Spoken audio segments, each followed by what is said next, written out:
Hi everyone, welcome back to my channel. My name is Jen, and today I'm going to show you my fountain pen collection, the pens that I will be ending this year with and bringing with me into the new year.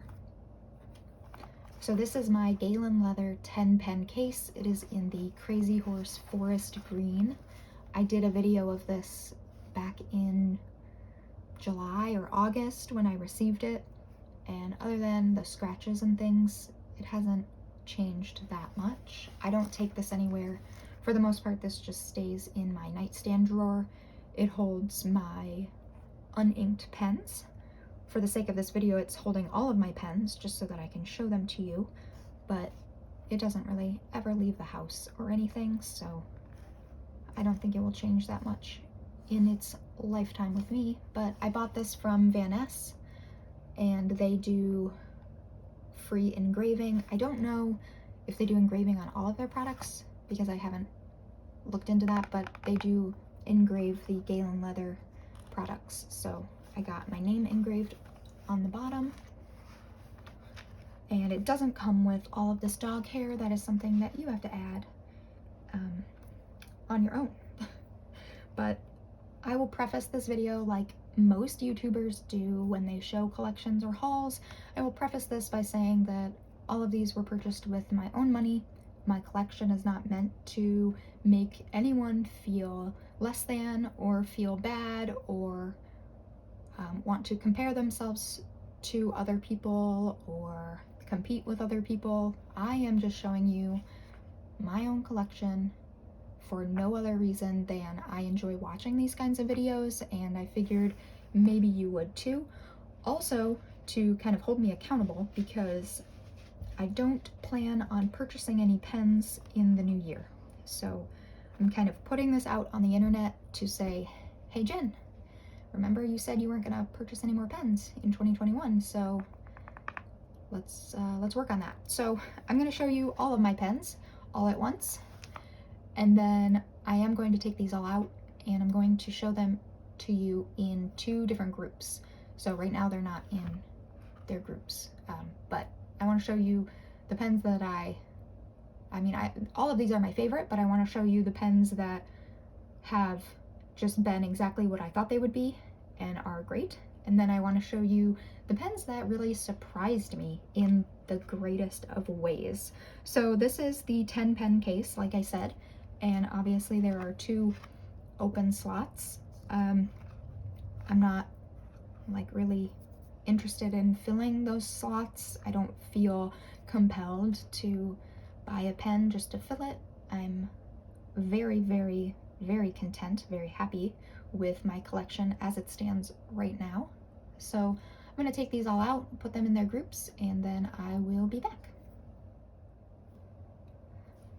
All right, so this is my first group. This is the pens that performed, I guess, as well as I expected them to and hoped that they would. They did not surprise me in any way. So first, I'm just gonna move these slowly and gently so they don't scratch any more than usual, but this is my Visconti Homo Sapiens Blue Lagoon. It is a limited, I don't know if it's a special edition, but it's a limited edition. They made 888 and I have number 262. This is a vac filler. I'm sure if you are familiar with these, you know that that's a vac filler, but I got it in a broad nib. There's not really much to say about this pen. I love this pen.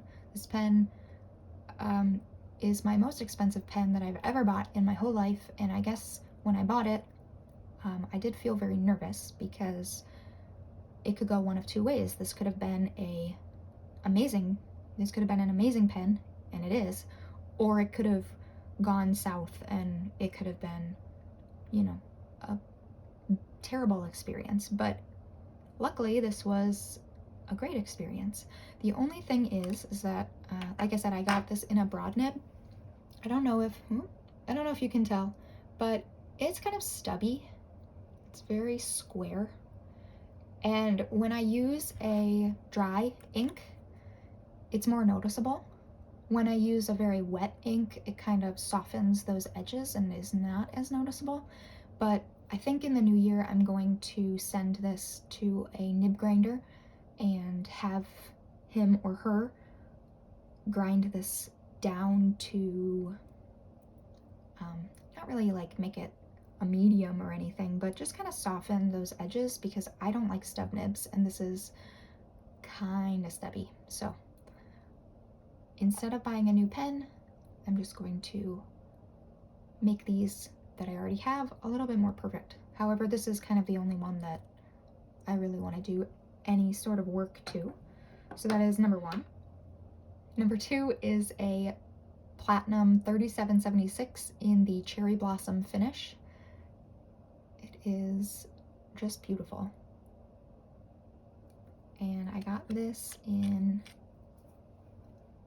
a medium nib. I love this pen. This nib is like rock hard. It is a gold nib. It's a 14 karat gold nib, it says. This is a very hard nib. There is no flex, there is no spring to it. It's just like, there's nothing. However, it is very pleasant to write with, and I love the look of this nib. I'm gonna show you to compare. The Platinum nib is very like flat, whereas the Visconti and other nibs are more round. Let's see if I can do this. So, I don't think it's gonna focus. But, you know, usually nibs are more round, whereas this is just a, oh yeah, you can see it right there. It is just a flat piece of metal and kind of curves off a little bit on the edges, but I don't know, for some reason, it's just so basic, but it's just kind of strange and so pleasing, and it has a little heart. It's cute. So that is number two. These are not in any particular order, just the order in which I grabbed them. And these two are my newest purchases. These are the Sailor Pro Gear Cocktail Series. This is the Old Fashioned, which I think was 2015, and this is the Blue Lagoon in 2016, I think. I knew about these pens when they came out. I was a few months, when this came out, I was a few months into my hobby. When this one came out, I was a year into the hobby. So, and I was also a college student. So these were a little bit out of my price range. So I wasn't really interested in them, I guess. I did, you know, awe at the beauty of them, but they were not on my radar really. However, when the 10th anniversary edition, the Curie Azur, I think is how you pronounce it, when that one came out this year, the whole set came out, and you could purchase all 10 of them, and I did contemplate that. However, Miss Turtle reeled me back in and talked me out of that real quick, but I did contemplate buying the whole set, taking the ones I wanted, and then selling off the rest of the set that I didn't care for. However, I noticed that some stores were splitting up the set and selling them individually. So back in October, I think like mid-October, I contacted Yoseka Stationery and asked if they were going to split up the set, and they said yes. And I was originally just going to purchase one of them, and so I thought, you know, which one can I buy now and 5 years from now not regret that I didn't purchase the other one, if that makes sense. Like, if I bought this one 5 years from now, would I regret not buying this one? And then, you know, vice versa. So I chose this one, the Blue Lagoon, and so I was put on the waiting list at Yoseka for this one. It came in mid-November, and they emailed me and said, you're on the list, there's one available and there's one person ahead of you. So if they don't want it, you can have it. To which I was like, all right, well then I know I'm not getting it, because nobody's gonna pass this up ever if they're on the list for it, no matter what nib it comes with, you know? So I already knew that I had lost out. And I was like, all right. So I kind of like mentally prepared myself for missing out on this pen. However, they then emailed me a little bit later, you know, telling me that the person purchased the pen, but that more were coming in stock close to Christmas, and they asked which nib I wanted. So I told them I wanted the medium and proceeded to wait until Christmas. Well, the beginning of December came, and it was like the 4th or something. I got an email from them again saying that it had arrived, and if I was still interested in it, that they would send me an invoice. To which I responded with the most unprofessional email I have ever sent in my life. It was just a capital YES with about 27 exclamation points, and then a please send invoice now. I am ready. I am waiting. I then apologized after they sent me the invoice about that email. But anyway, so I have this one. And then they did actually put on their website. So some of the stores didn't sell it like behind the scenes. They just kind of put it on their website, and then it was a like free for all, you know, fight to the death to see who could get it in their cart quicker. But I was able to purchase this one behind the scenes. However, they did put some on their website that were still available that people didn't purchase beforehand. And this one appeared on the website. And well, we all know how that turned out because I have it. So both of these are a medium nib.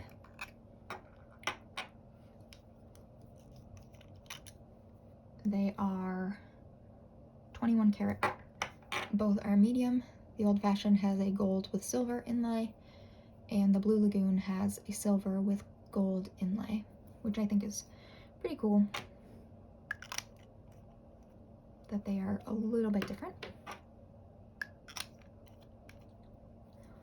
So those are, oh my goodness. So those are the 4 that I wouldn't say like exceeded my expectations. They were on par with my expectations. So I'm going to show you now the group that surprised me the most, the pens that surprised me the most. So I will be right back. All right, so this is the group of pens that surprised me in the best of ways. Number one is the TWSBI VAC 700 in Iris. I got this in a broad nib. It needs to be cleaned because I just emptied it the other day. But this one surprised me probably the most. Originally, I've always wanted a totally clear vacuum filler pen so that I could, you know, really see the ink. Now, my Homo sapiens is a vac filler, and it is clear. However, it's not completely clear because it has these swirls in it. So I really wanted a completely clear demonstrator. And I've been lusting over the Pilot Custom 823 in the transparent, which is very hard to find. However, they do often have it on eBay through various Japanese sellers. So it has been something I've been contemplating. Now you're probably thinking, Pilot Custom 823, TWSBI VAC 700, like, there's no comparison, you know? However, I did not want to spend another couple $100 buying the 823, and so I bought this one kind of to like hold me over until maybe within like the next year or so I would decide to get the 823, and then I would sell this one to then help fund the other one. Now, the reason why I bought it in Iris was because, like I said, I was thinking that I was going to sell this pen, and this one is the limited edition, which would then be easier for me to sell because in a year from now, you're not going to be able to find these. And so I thought if I spent the extra $15 to get it in the special edition color, that it would be easier and quicker for me to sell it when I wanted to. However, when I received the pen, I was shocked because it's actually way more beautiful than the pictures ever made it seem.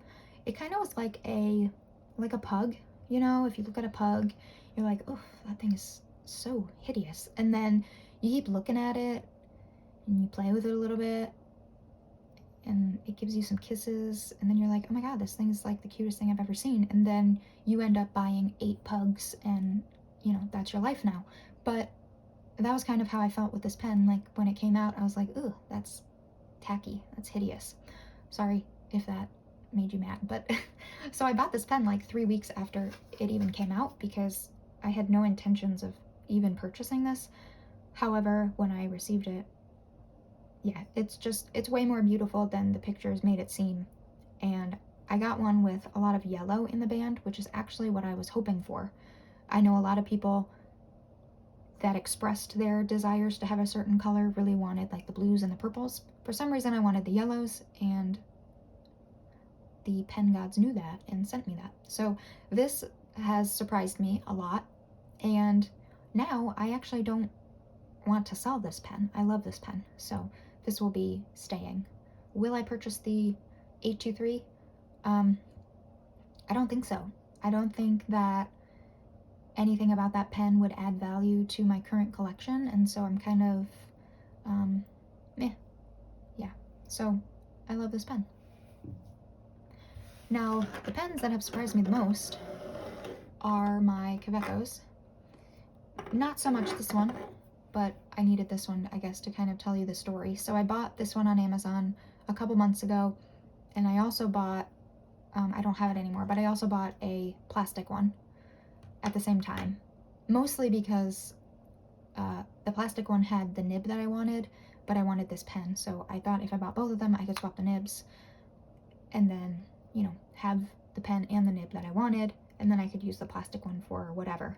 Well, upon receiving it, I fell in love with the brass one, and the plastic one was a disappointment. I guess because, you know, if you hold both of them in your hand, you can tell that this one is, obviously, it's metal, so it's heavier, heftier.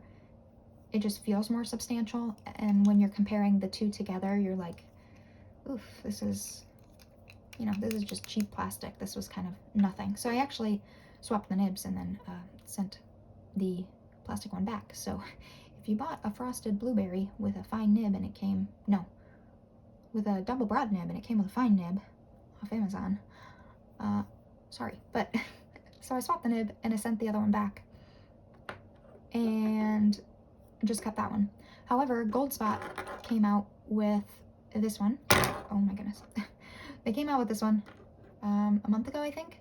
I was actually on my elliptical watching Manda's video of this pen, and she bought the one with the silver trim and stated that they also had this one in gold trim. And I was like doing my HIIT workout on the elliptical, like I was sweating, and I picked up my iPad and click, click, click, I bought this pen. I was like, because I think in her video she was like, I don't know if these are still available. I have no idea. So yeah, mid-workout, I was just like, no, I need this. I love this color. This is my favorite color.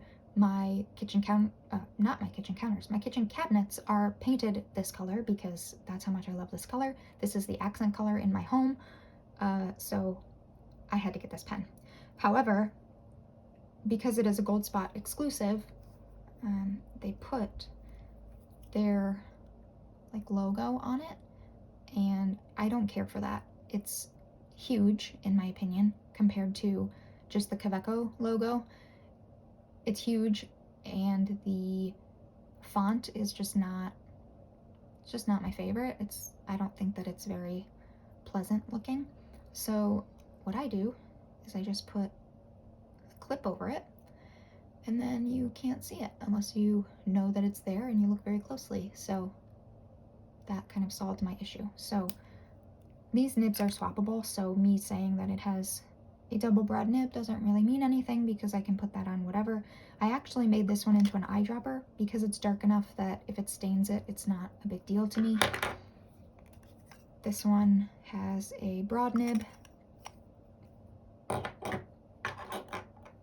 and this one is my newest Kaweco purchase. This is the, I think, 2016 or 2017 Hong Kong special edition. For some reason, these are still available on Amazon, which is where I purchased this. Not really sure why it's available on Amazon, but I'm not gonna argue. And this one, all of their special editions, to my knowledge, come with a fine nib. So this comes with a fine nib, which is fine because they're swappable. So now I have a fine, I have the broad, the double broad, and I have a medium. So I was okay with getting the fine nib so that I could have all of them. The clip is on its way. It's kind of in USPS limbo right now. I don't know where it is.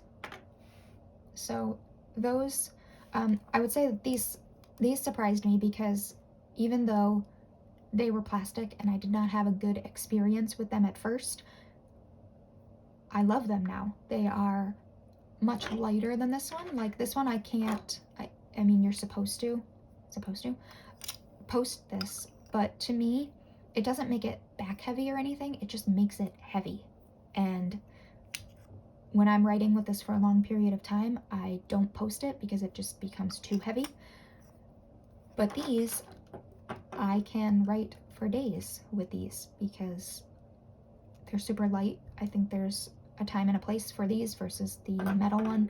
And I think this being my favorite color kind of helped me appreciate these pens a lot more, and they have become some of my favorite. I know people don't have great experiences with the nibs. They're kind of wishy-washy in terms of quality control. However, I've never had a bad nib with my Kawecos. I love all of them. They've all been super smooth, super wet, and yeah, just an all-around great pen, whether you get the metal or the plastic versions. So that is my collection as it stands. I will put them all back into the case. I would love to see other people's videos. I hope that some people that I'm subscribed to will show their collections that they are ending the year with. I know lots of people have way more pens than I do, but I don't know. I have never in all of my years, in the couple of years that I've been in this hobby, I have never felt so at peace and happy with my collection, and I'm finally at that point. So 2021 is the year that I hopefully do not purchase any new pens, and I just appreciate the pens that I have. I wanted to end this by just showing the case, I guess, that I use for my inked pens. So this is a Superior Labor vertical zip pen case. It is just completely open on the inside. So if you're kind of weary about your pens touching, this is not the case for you. However, I don't really care. I have micro scratches on some of my pens, and it just doesn't bother me. So this, I usually have 2 or 3 inked pens, and I also carry this booklight. I bought this at Barnes & Noble. It just is a bookmark and then folds over. I just slip that in there, mostly because I journal in bed at night, and if my husband wants to go to sleep, I just turn that on so I don't bother him. I also used to carry my ballpoint pen in it because I use this for my planner. I don't use fountain pens in my planner because I just like to be able to write it and close it and move on. I used to carry this. However, I received a beautiful gift the other day from Gail over at Gail's Bookish Things. She did not tell me it was coming. It just ended up on my doorstep, and I opened it, and I was just so happy to see this because she had featured this one on one of her videos where she talks about making these, and I just loved it so much. And then it arrived at my house, and so I've been using this for my planner pens. So that is my fountain pen, and also I guess my fountain pen storage collection video. I hope you enjoyed this video, and I would love to see the collection that you end the year with. So if you want to also do this video, please let me know that you've done it in the comments so that I can watch your collection. All right, everyone, have a great day, and I will see you again next time. Bye.